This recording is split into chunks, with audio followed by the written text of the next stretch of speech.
to the chordstylepiano.com video series, Learn Piano for Free. My name is Jerry Baird, and today we are going to be learning Auld Syne. Let's take a look at the music. This is song number 8 in Clear and Simple Chordstyle Piano Book 2. Let's take a look at our chords. We have an F, a G minor, a C, a B flat, C7, and then here we have a partial C7. So let's talk about that. Sometimes when you're playing a melody and chords together, you find yourself in a situation where, if you're playing up here, if your chord is here,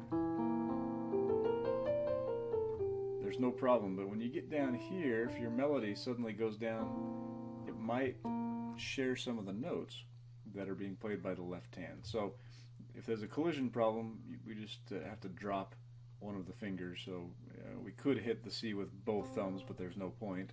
So just play the left hand chord like this. So our C7 chord is normally E, B flat, and C. So we just drop the C so that we can pick it up with the right hand. And that's why we just have a partial chord listed there. So when you have those collisions, so in this chord, the C7, the C is on the left hand, and over here the C is on the right hand because it's part of the melody, and there's only 2 chords in this left hand. The sound is the same. You could also pick that up with your left hand if you wanted to. And I think that's it for the chords.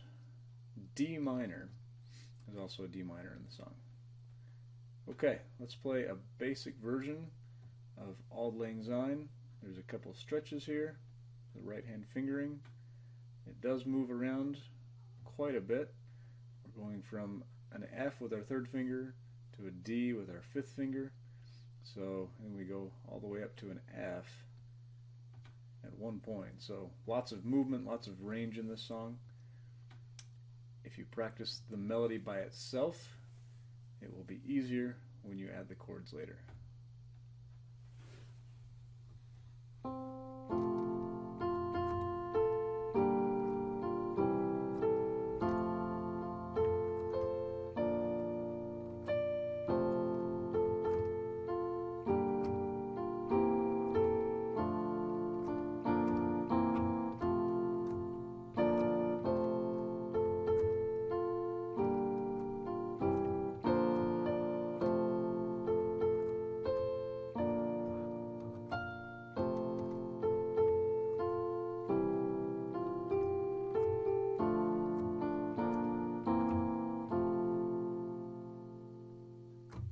Okay, so I made a mistake at one point in the song, and I could just re-record this and play it perfectly if I wanted to, but I want you to see how I handle mistakes.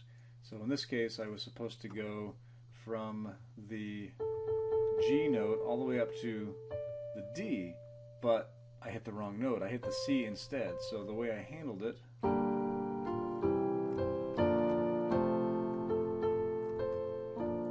is to just quickly move to the correct note, drawing as little attention as possible to that mistake.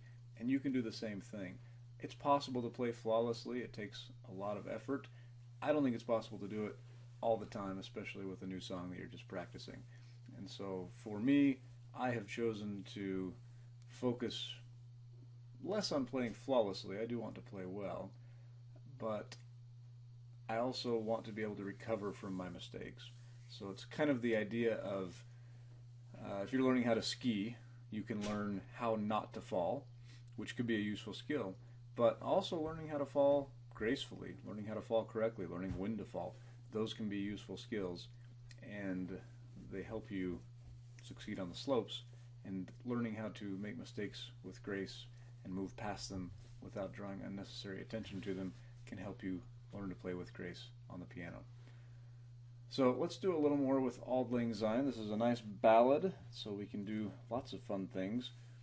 The techniques we've been learning, of course, we have our power chord technique. So on the F chord, we have an F, a C, and an F. minor chord, we have G, D, and G.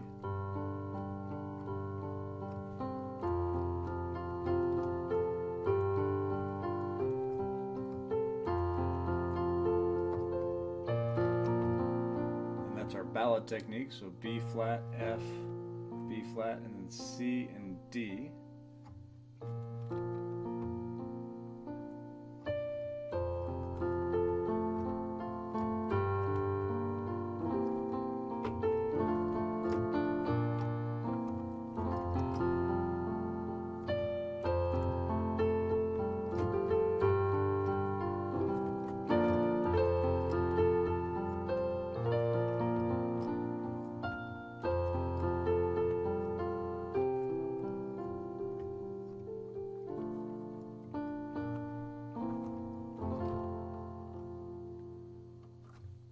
There's also something called a run-up. I did that in a couple of spots. It's where instead of just going directly to the note, so at the beginning, so we could do, do you hear that extra note in there? So normally, if we look at the music here, this very first few measures here, so we're doing a C, an F, 3 Fs, and then we hit an A. Well, what we're doing right here is I'm just throwing a G note in there, so I'm kind of making this F an eighth note, throwing in an extra G on my way up to the A. And run-ups can be just one note like that, they can be several notes.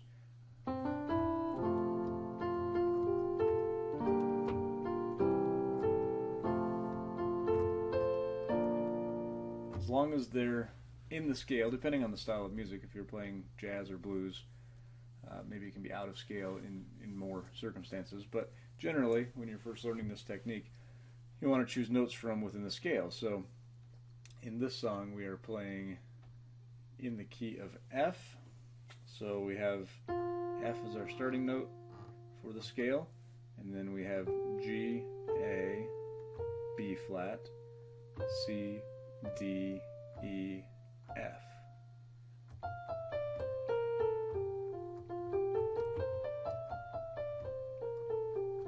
So as long as we're choosing those notes, which pretty much the white keys except for the B, we wouldn't want to choose the B in one of our run-ups. But it can be a fun technique.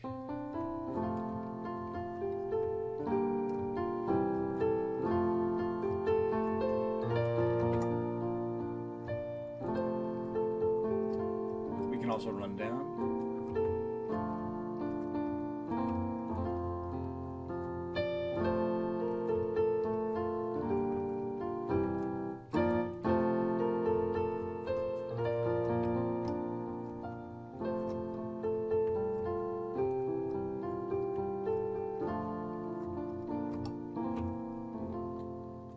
And what you'll find when you're using this technique is that some scale notes will sound better than others. It depends on the chord that's being played, depends on how it goes with the melody. So you'll learn with practice in each different song, oh, the E doesn't work very well in this one, or the B flat doesn't work very well, whatever the case might be.